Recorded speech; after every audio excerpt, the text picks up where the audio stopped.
аялап баптап мәбелеп баққан әкемнің ерке қызымын, әлдилеп мақтап жұлдызын жаққан анамның жарық ізімін.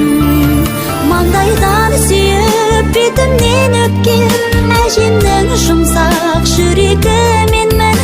Жаныма нұрлы шуағын төккен атамның асыл тілегі менмін.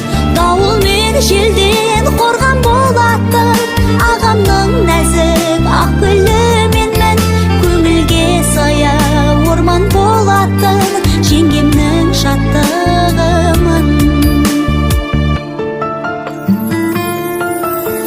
Ұстаздарымның үмітін ақтап, болашағыма сенемін. Достарға сыйлы құрметті сақтап,